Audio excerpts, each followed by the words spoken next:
start tomorrow and not today. And that's why you are witnessing this commotion here. This commotion here that has almost turned into a brawl. That has almost turned into a brawl. That has almost turned into a brawl.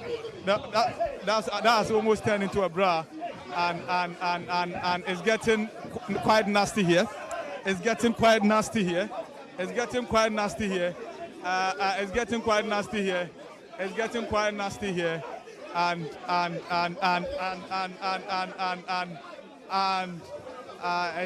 the scenes here are quite disturbing.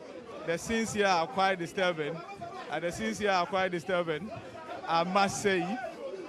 But of course, cool heads are not prevailing.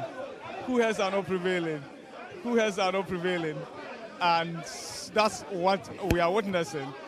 Members of Parliament are holding tables, insisting that the process be disrupted and that there should not be any room for anybody to contemplate vetting. And the minority is insisting and making sure that that doesn't happen.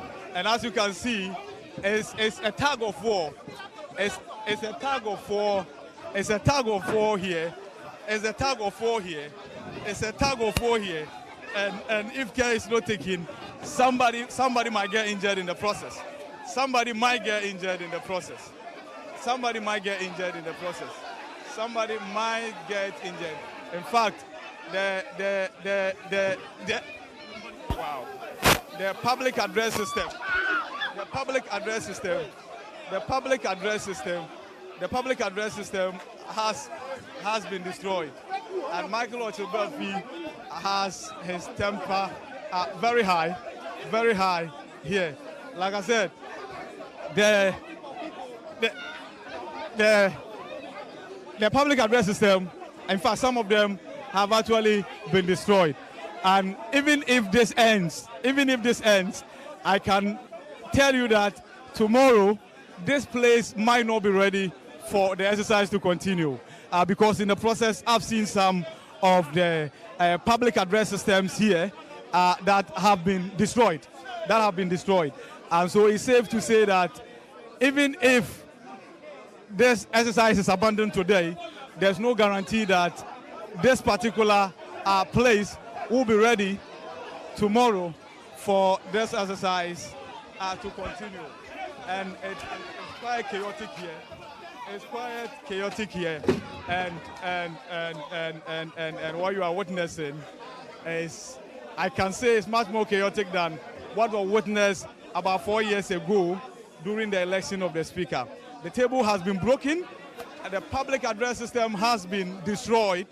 And I can tell you that, as I mentioned, even if members of parliament decide to return tomorrow, the facilities here will not be ready for the exercise to continue. So the bench has actually been broken. The table has been broken, and this place has been vandalized.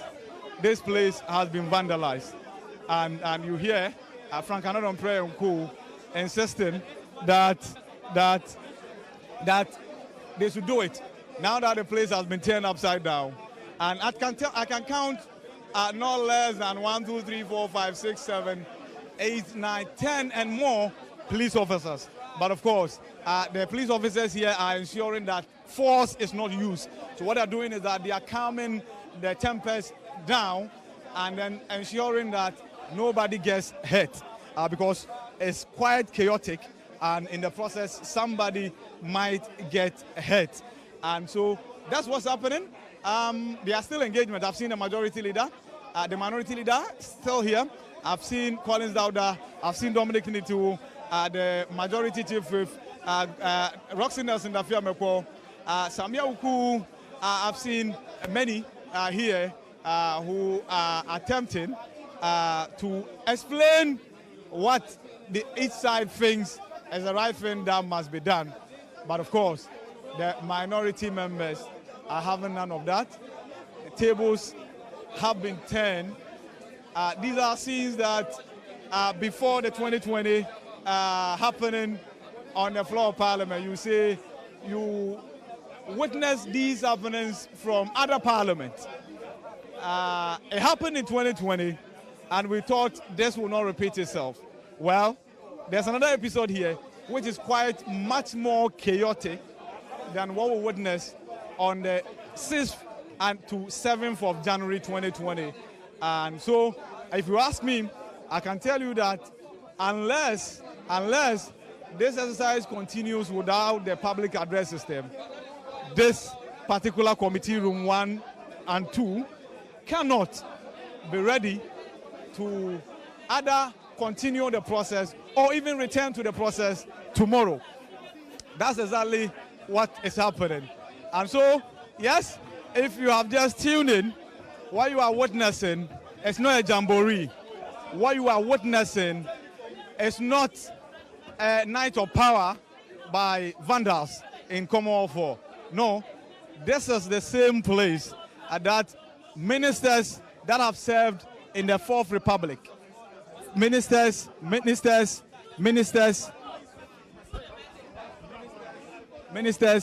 that have occupied offices since the beginning of the Fourth Republican dispensation were here. This was the exact committee room where they were vetted.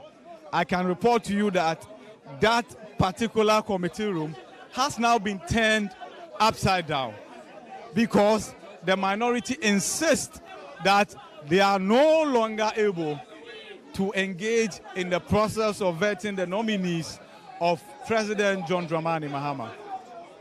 They, however, insist that the exercise be truncated for it to resume tomorrow. The majority members insist that no way, if the minority members are tired, they should take leave of the committee, and the committee will be properly constituted, and the committee is well constituted to carry on with its activities. The minority will have none of that. It insists that over its dead body, nobody is vetting anybody, and the process will be truncated. And so there's a standoff here in Parliament. There's a standoff here in Parliament, and it doesn't look like this standoff will be resolved any moment from now, because the outstanding nominees, 2 of them are here. I can see Samuel Okuyoto Ablakwa here. Kwabena Mintah Kando has taken his seat, and he's sweating, and that to the extent that he has a handheld fan in his hand, and the place is choked because members of the public who came to accompany their friends, their MPs, their party members for this exercise to take place have also decided to stay behind and witness what is happening. And it's been chaotic. In fact, to use the word chaos will be an understatement. There's no movement whatsoever. This is a total standoff. And of course, there is a conversation going on. Yeah. Yeah. Mm. Mm. Yeah. Yes. Yes. So you heard Gavin Kwame Abuja indicating and communicating to the minority members that the majority side has tolerated the minority side for far too long. On its own, the majority side has quorum to transact any and every business. And that is out of respect and out of magnanimity that the majority members have always relayed and then extended a hand of working relationship to the minority side. Some agreement has been reached. Some level of agreement has been reached, and now the communication from the minority side, especially from its leader, is that the committee members return to sit for a proper communication to be sent. So, as you can see, there is some level of de-escalation at the side of the minority as to whether the table will be able to stand on its feet again, because the legs, in fact, 2 legs of the table are broken. So once in fact, the table is being carried away, that is the casualty of the chaos witnessed. The table you are seeing is the casualty of the chaos that you witness here. You can see 2 legs of this table totally dismantled and annihilated. And so that table is gone, but again, the remnants of the destruction will still be there, and that is the public address system. The microphones have equally been destroyed. Many of them have been broken, as you can see. But of course, so the other table at the other side that managed to survive the chaos, the anarchy, has been moved to the center. Has been moved to the center for the process to return to normalcy. For the process to return to normalcy. Whatever that means, after it's all said and done, I'm sure the chairman will communicate to the hearing of members of the public and everybody here in gathered. And so there you have it. Some level of understanding has been reached. I've seen the majority leader, Mahama Yariga, take his seat. I've seen the Rose Minister, Governor Kwame Agoja, take his seat.